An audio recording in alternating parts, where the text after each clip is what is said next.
win, but being able to stay alive for as long as they did definitely boosted them up the leaderboard. Yeah, I mean, our top trio is just straight up looking at the standings, right? Those top four, they all did something very, very well. I mean, you know, Higgs went down a little bit early, but Clicks went ahead and pulled up the solo clutch. Phaser, Pigeon, and King, they had that mid-ground control. Visuals, Braden, and Minish, they had that front low control, and then Kanata, Rapid, and Bullets had that high ground control. So all of those trios up there putting on a performance in just different categories, awesome to see in one lobby. Well, Bib, why don't we do it again? Why don't we go ahead? Because game number 2 is ready. So casters, let's go again. Thank you so much. And game number 1 was anything but a disappointment. Foot on the gas the entire way through. But the interesting thing with Visuals, Braids, and a Minish qualifying for the grand finals, you'd think a spot would open up. No, for Skittles, Bryce, and their trio, that's just going to be an uncontested Foxy Floodgates. Not 2 of the map will change this time around. Yeah, very interesting, right? For them to kind of get the tall order out of the way. You know, it's not, you know, often that the team that's contested takes a victory royale. So let's see what's happening here for game number 2. All right, group 2, game 2 is here, and what a start to the tournament day that we got there. That was exactly what I wanted to see go down. Big showings from the team that we expected to, of course, be up at the top. And now we get to continue that story here. Going to be an interesting thing, the way it all kind of plays out after game number 1. You know, when it comes to damage, it's going to be Kanata, Bolts, Rapid. They kind of set the entire lobby on fire in that game. And they're going to be in this one yet again, Crime City. And for them, it's just kind of reps underneath their belt. They kind of got some of the most damage in that game. Kanata over 1,090 damage. Bolts 1,893 damage. First in the entire lobby, already setting the pace. You know what? I felt like those exotic pistols slept on, right? You just saw how much of a disrupted the shockwave factor is behind them. Very interesting to watch it kind of play out in this type of caliber of a lobby.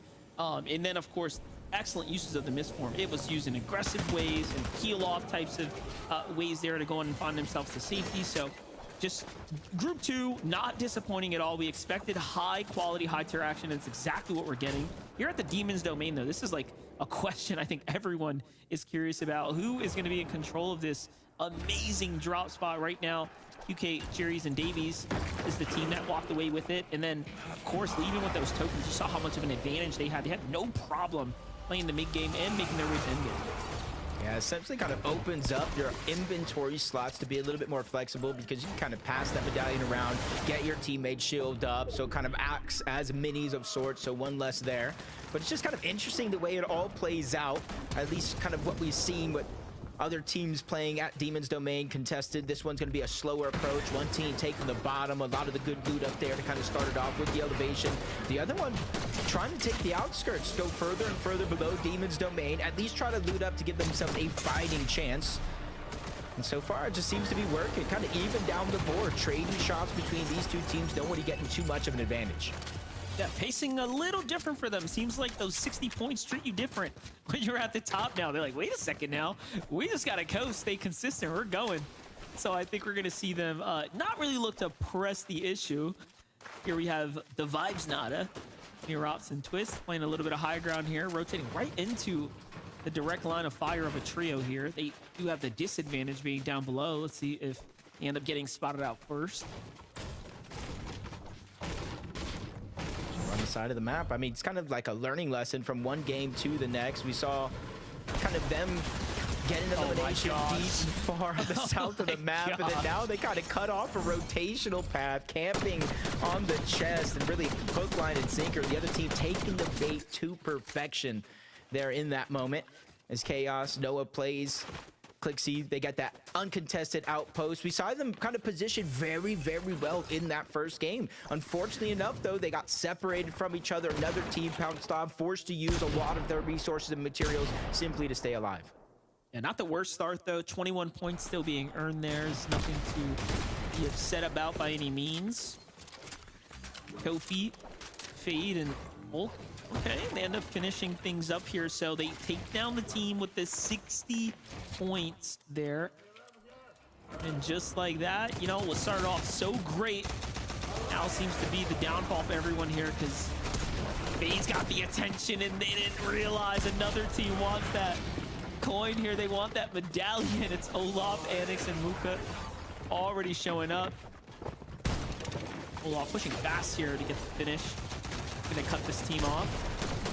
Clean the movement, not bad. All right, Sophie's team might be escaping here. Yeah, the mind game's just a little bit. Just when you think it's clear for the most part, you win the fight, you win the drop, all 3 eliminations, and that other team kind of moves in. That just goes to show the longer and longer you fight it out in Demon's Domain, the riskier and riskier it does get. You kind of see the beak and the medallion of sorts, letting you know that you haven't taken it just yet. Clicks, Yamso, and Higgs find themselves in what looks like a 3v1 situation. They already have 1 elimination so far. Dozair's trying to stay alive, but he just gets taken down as well. I don't see their teammate in the mini-map, so you got to go ahead and think he separated himself so far away from this fight to give him the best chances to get the reboot back on up. Yeah, it's just a no-brainer for Clicks, Higgs, and Yamso. You have an advantage like that. I'm not going to let up on it. They reap a lot of rewards here. Misform, not bad at all. Yeah, things are looking pretty good for them, man. Plenty of damage here as well, right? See this replay? It's kind of how it all started out. They just got the elevation. They immediately went back to do the boss. Fade's the one that gets caught off guard, and nobody else was up there with them. Just kind of systematically separated them one from the next until they were able to get the full elimination. Back on over towards Utopia. Sun's trying to hide down below along with Alex Cole. Monty and Scuffy's are there as well. They saw some shots into the distance, so now he's aware not all of them are in the central location, so you got to be very, very careful not to bite off more than you could chew in any of these one situations, so you can get sidelined by Kaze. He seems to be spraying and causing a little bit of a distraction, maybe trying to get his team to alleviate some of that pressure. Yeah, very nice side angle here by Alex. Fortunately, didn't quite make that edit in time. The one fail kind of loses his opportunity to really kick this thing off. Case has got the other angle here, though. Good defense so far by Scuffy's on the other side of the wall. There's a kind of opening tag now to push things back here at the Utopia. You know, last time things were pretty peaceful between these 2 trios. They kind of split things off, but this time here and now, it's definitely a different story. This city's only big for 1 trio. Elimination now going to the hands of Monty, so the aggression paying off for this team here. Kaze and Alex has got to do something big here. Yeah, they got to figure out a way to kind of separate the team, and Kaze is doing a good job getting some damage, not only on the Cole, but to Monty as well. 2 of them just basically get their shields disappear right before our very eyes. Even Scuffy's taking some damage. So they're doing a good job of backing them out, but this is where they really got to start to capitalize on this position. Either disengage, go for the reboot, get your teammate back, or just try to push in and get the eliminations. You're not going to get too many opportunities where you have them this week. Yeah, they're just going tit for tat right now. Back and forth here. Material counts about halfway through, so Alex, Kaze, they still have a lot of gas in the tank here. Plenty to work with, couple minis as well. It's not over yet. Grabs the wall first, again misses that edit, and that is going to be the difference here. Comes down to accuracy, it comes down to staying sharp under pressure in moments like this here.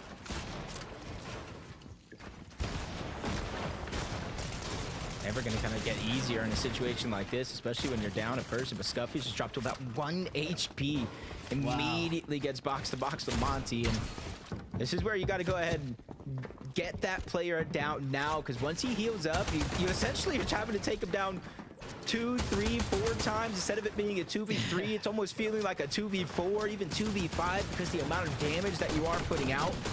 And Scuffy's taking all this time to heal. Monty is making sure to put down the pressure and make sure they know that, hey, we're still here. Nothing is ever going to come easy. And you see the flip side, the amount of materials being expended, the amount of resources that they're down to. They're essentially on the clock, and in the distance, there's a team. They might be busy with the Spire now, but that's a potential risk later. Yeah, that's right. Once they're done with that Spire, they're going to be turning straight focus over here, especially the longer they hear these tags go on. They're going to know these teams have exhausted so much, kind of put so much into this. Montley finally has a chance. Now Kaze falls there. He gets a big knock, and here comes the full finish. And finally, things conclude here at Utopia. What a drawn-out fight and a celebration for 2 there. You know what? One thing's for certain, they've gotten a lot of damage racked up after all those kind of heals that were going down back and forth. Kind of seeing just kind of how some of that action shook down. This is how Sun got taken down first, man. Just kind of crawling around the bottom side of the builds, get caught off guard by a lurker. The Cole was able to take down another one into K's until eventually they're able to pounce into 3v1. And even though you said, yes, that's a good amount of surge because of how long that fight took, but they used all those heals, both of those teams, in a contested fight. It almost makes me wonder how many heroes are actually left in Utopia for them to take with them for the rest of the game. Definitely something to consider here. Look at this fight. This is the rematch for Creon. Tony and Noisy here. Jerry, Degen, and Slate didn't fare well. Game number 1 after that battle this time. Seemed to be a little bit more defensive, put more respect on Creon's trio there. They back off for a moment. Kanata, Bolts, and Rapid playing the Foxy once again here, but they've got the island now kind of fully secured here. Name of the game, fish for tags, but nothing revealing itself to the sharp eye of Kanata from up top just yet. Perfect. Kind of have it in Bolts' hand as well. Faster, farther, essentially stronger. And Kelly kind of hinted at this is a more focused Bolts than we have seen in the past. So can imagine whether they get a win today or kind of qualify through consistency. That perfect streak for Kanata should still be intact. Down below in the bunker, trying to get as much of that loot as possible. They have the option in terms of rotating here because they did probably see those audio visuals of that team nearby, and now the shots being traded and connected. There's a rift inside of that bunker underneath. They can go ahead and try to use it, but you know as well as I do, flying through the sky like that, you know how much of a risk it is. Yeah, for sure, especially when you got teams kind of situated all around the outskirts here. But you know what? They're like, all right, buddy, we're gonna be taking it here, shield up. Likely to hit the med miss and then get flying here. Oh, no med miss. They're gonna go ahead and cycle out the Chug Jug instead. So this is working with scraps right now. And they're only rank C too, so very limited options here to work with. I think I see what the plan might be. If they don't take the rift now, they're probably... Okay, so they are going to take... I would say they're going to wait for the zone to close, get some of that XP. Hopefully the superhero rank brings them to B rank, and then they can kind of access that chest, but might be too far gone. They don't have the heals just in case they're just a little bit short overall on that XP marker. So they're just going to finally go ahead and use that rift, make their way on in, and kind of hope for the best from here on out. It's such an interesting mechanic to kind of balance, right, when you're in the game, and you see the benefits of being up in the higher ranks. Obviously having access to those chests there make a huge difference for total heals. You know, you're way more likely to find your med miss, misforms, and everything else that's going to really move the needle for you in game. But in C rank definitely leaves you way behind. So let's jump in with Shadow. What do you think about the addition of Shadow to the Muzz trio here? Very cool to watch this play out. No, I do. I like it as well. And, you know, when they first formed, they were on a hot streak, winning some of those eval games, kind of lining their pocket with money, getting as much practice in as possible. Just now, this is where it counts, and you got to start to kind of execute. Game number 1 had some technical difficulties, but already here in game number 2, you can kind of see they got damage, early eliminations. The only thing that might be going wrong for them is another far pull over towards the east, a little bit towards the south. So they're going to take some damage. They're going to take some time getting there. And if it continues to pull, then it just kind of get worse for them. So interesting to see how they handle it. Phaser, PHN, and King were also in the zone last game due to how this kind of southeastern zone kind of played out for them, and they seem to be finding themselves in somewhat of a similar position here, mirroring positioning from the last round of Fortnite. But they're focusing on the team inside to their side. They don't even realize there was all types of opportunity coming in hot from the zone behind. Wait a second, someone left behind here. I like that. Just a little med kit. Never know if you'll need it. I personally don't want to see them leave it behind, even if they're using it for 10 HP. But they're kind of seeing, you peek it through the cone, this vital information of every other team rotating, not only necessarily behind them. You see the 2 teams in those search bases on top of that mountain. They're going to have to get past them as well. And if they have the DMR in their inventory, it's kind of very, very risky to go through rotation like that over towards Shining Span, the bridge being a very, very fruitful kind of location and focal point for Seek, Donnie, and Joji. And we've seen in some of these games this year alone in Major 1 and Major 2 through the group stages how much of a difference maker being able to be on top of this bridge towards the end game makes. This is a winning position. So many teams have won from this Shining Span position when the zone ends here. you secure it early. And we've seen the zone come here a lot, actually. So it might even be statistically possible that the zone just likes pulling over here. So this is a great spot to be in. And just kind of get situated on early. Slayton, Jen, and Jerry playing the edge of the zone right now. Still have a little time to work with and move here, but this open field, not too great to have to rotate through. You have teams kind of set up all around you. Yep, they recognize it too. They want to go around the mountain here, and very interesting decision there to start targeting Clix's trio. So now they're caught between two enemy territories. Both sides very much aware this team in the middle is ready to fight. Judging by the material, I can almost see that maybe the rotation up to this point hasn't necessarily been the most forgiving either. You see some shots continue to flurry in their direction. Not too many connections, though, so not too many worries. Dozier, Carbone, Evan, able to get an elimination off the side of the mountain. 120 damage above the threshold, and in the fourth zone, which to me leads to believe they're fine for now. They don't have too many worries at this stage in the game, but if they don't continue to accumulate damage for that Storm Surge, they will eventually end up below or on that line having a few more worries than they had now. Watch things from the high ground camera here. Cast percent and Void under the Storm Surge right now. 120 below, forced into a fight here against Esvin. They want to buy time here. The best thing you can do here is back off. Don't actually entertain the fight for too long. Let them come to you. Get your damage and let the Storm Surge do the rest. Clearly, this team's got some serious problems to worry about. Good job by Kiera there to buy himself some window.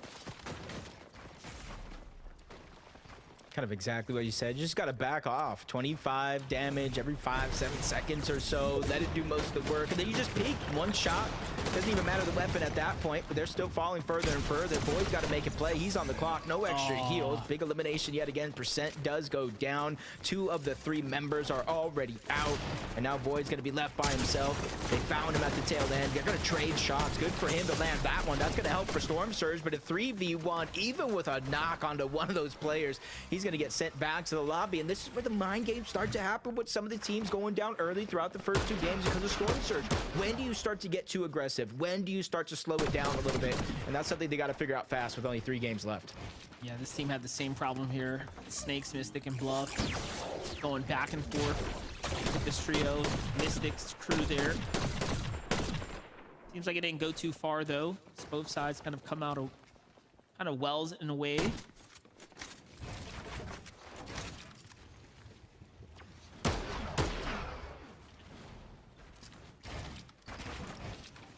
$99 above.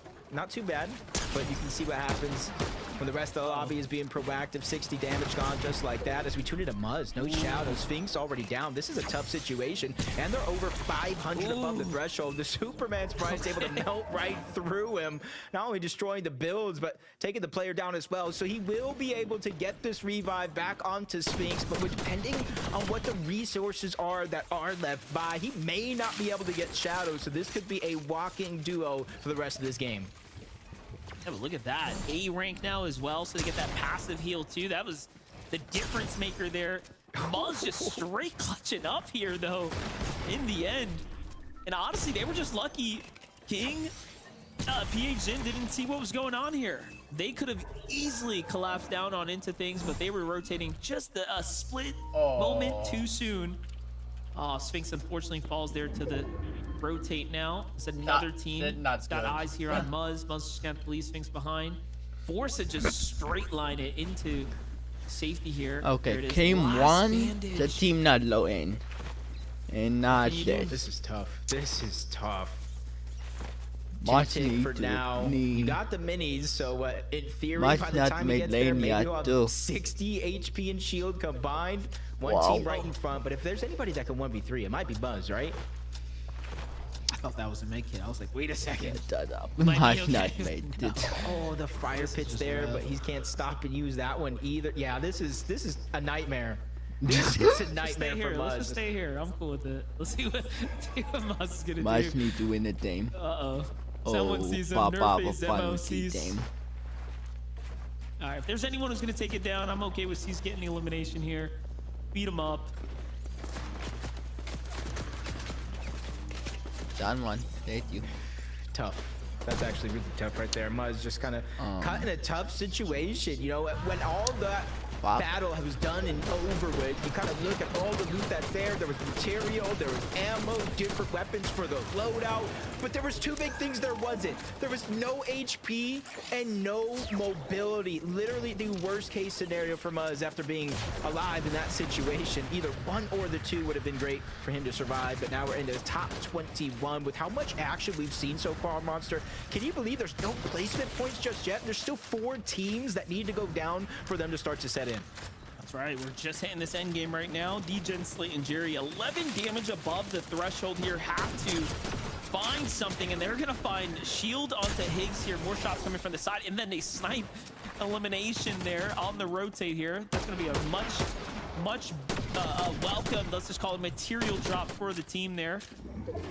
Higgs and team. Oh, look how many misforms they've actually gone through. They've committed so much just to get this far. Honestly, that stat is in top 10 in 80% of the games, which is crazy because I think Iamzo and Clicks at one point went through Mason. I think they had Virgo on their roster. As soon as Clicks was free, they said, yo, come on over to us. We'll take you as you are. And since then, it's been upward progression through and through. And not only for them as a trio, Monster, but what's most impressive, as individuals, I feel like they are playing the best I've ever seen a trio or them play at all. Yep, Clicks has said it himself. This is the best he's ever been for himself, but also just team-wise, he's you know, kind of highlighted Iamzo's capability and also how far Higgs has come, right? Obviously just getting sharper and sharper right now. Clearly all of these trios, or all the players in that trio, at their prime right now, and it's showing week in and week out, and they're putting in the work. Acer King and PHN though, they have to put in work right now. Can't afford to continue to miss those shots. They need that siphon. That would have been perfect to kind of get them back in the game, but he's the only one who's got a lot to work with here. You don't even realize this guy's got no shield. That Surge is online. I think the player up top is getting tagged by it, but they need to get that damage. There it is. That's A rank unlocked for Phasers trio. Yeah, they didn't get much in terms of overall Storm Surge damage. You saw them bump up a little bit, but they got what they came for, Monster. Exactly what you were talking about. The heals, the builds, the material. Kind of that extra oomph to get them going for this next stage of the game. 8th zone. Basically almost 75% of the way there. 15 teams still left alive. Most of them aren't going to be full trios. And you can kind of see where the zone is going. I think this is going to be a roller coaster of emotions in the next couple of coming zones, because now we're going over mostly open water. And that's why we realize teams like Skittles, Dash, Bryce, you're able to kind of sit, wait for all these teams to pass you in this rotation, fire down, get that Storm Surge, and as soon as you get the green light to go, they built over that water, you just steal the position as well. Keep in mind, the team that wins here is done for their games this weekend out of this group. If you win, you go straight to finals. That is what's on the line right now. Ultrap and Kanata once again looking to play for this high ground position here. This zone also pulling towards the Shining Span. We talked about how treacherous this zone can be in the end game, but Kanata, Bolts, Rapid, no strangers to high ground this time. They're going to take their learnings from the previous game and likely be on the lookout for any mid-ground, mid-layer teams here. Donnie, Seek, and Joji trying to make up for game number 1 shortcomings here. Already at 33 points now. Big placement points are to be rewarded for all the teams here. Meanwhile, Kanata finds one in the feed too, so everyone's getting active here. Yep, good amount of damage. The resources, if they're able to drop down, because they definitely have not too many opportunities, but as long as they have that misform, you see it in Bolts, they can easily fly down, negate some damage, trying to get as much of his resources as possible. But teams having to rotate in, back on over towards Shining Span, but still over open water, so this game is not going to get easier for these teams on the down low and in the front side of the zone. This is what I love about like season to season Fortnite. When there's certain items in the game, you see how the meta starts to take shape. We're like watching a true ultimate height from Kanata. This is 2 games in a row now. They want to play extreme high ground and try to stay away. This time they're taking it a step even further. Phaser King and PH, even though using those dashes to get to the front side, he still has one to work with. Iamzo, Clicks, and Higgs here as well. 6 eliminations for them. They're kind of on the ultimate low ground as well. Clicks though, Opens a box against 3. Has to be careful there. That's going to kind of slow down their momentum here. But got this huge tarp to work with. Things are looking really good for them. Yeah, and you're seeing a bunch of different teams, not only just one, saving at least one more of those misformed uses to try to steal away high ground, try to get out of a tough situation. And I think Kanata, Rapid, and Bolts know the possibility of that happening, so that's why they're immediately building higher and higher, trying to fire down. Bolts is in the backside of zone, trying to collect as many of the resources as possible, bring it back up while they can. He has one more of those misforms as he was able to get a knock onto Dash. As he's able to get this loot and bring it back on up. And you see his teammates, they were able to converge. They don't want to let Bolts get that loot for free. Phaser now stuck in the backside of the zone. Him and King trying to find a spot that they find comfortable with no extra mobility outside of the dashes. This one's going to be tough. And they take some of this med miss from the opponents here on the other side. They're like, all right, wait a second. That's actually perfect for us. But look at this. The zone is straight vertical. Both, of course, leveraging the medallion here to get straight up and over. No problem.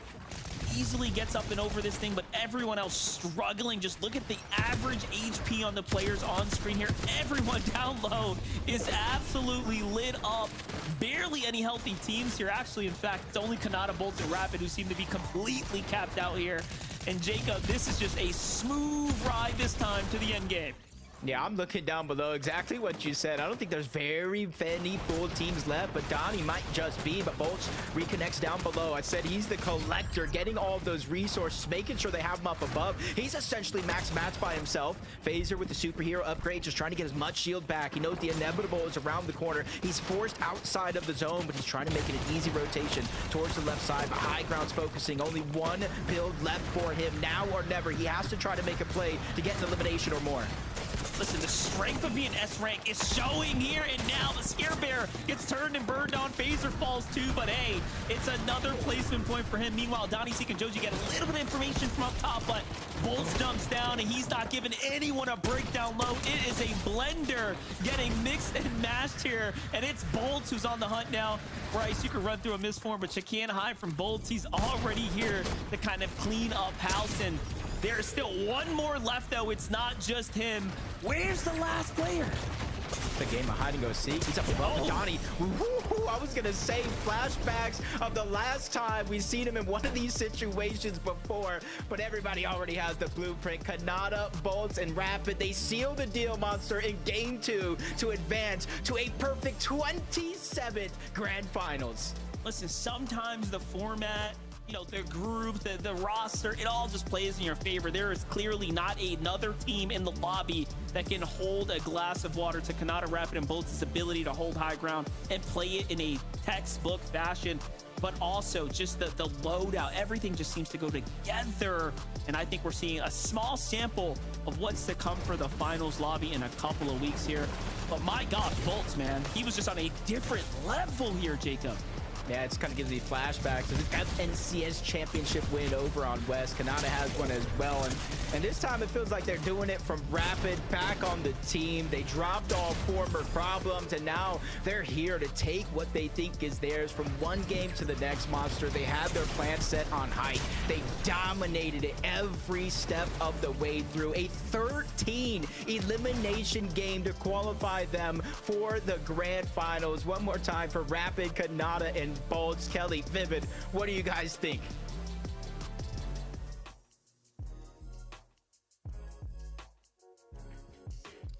Though we are down to 2 people right now. Zeke unfortunately got eliminated. We're trying to reboot him, Vivid, but we don't have enough gold to get that reboot card just With yet. your Wi-Fi seat. Yeah, I mean, Zeke, listen, everything started to get hot over here on NA, had the power down over there, but listen, Kanata, Rapid, and Bolts, you know, we were kind of looking at game number 1 right there, and we were like, wow, listen, they played that game so well, and then, you know, unfortunately, Clicks kind of put a halt to that real quick. Well, I can tell you right now, game number 2, Clicks did not make it to some of those final zones, could not put a stop to this trio, and I'm kind of happy that they actually didn't qualify in game number 1, right? Because we actually got an opportunity to see them in back-to-back games control the high ground. I think statements like that, right? Them showing, hey, listen, we're going to be a high ground team. We're very, very good at not only getting it early on into the end game, Anyone but then also can win. I mean, Kelly, we've talked about it so many times for on NA. It feels impossible for some of these teams to hold it the entirety of the end game. They just did it back to back.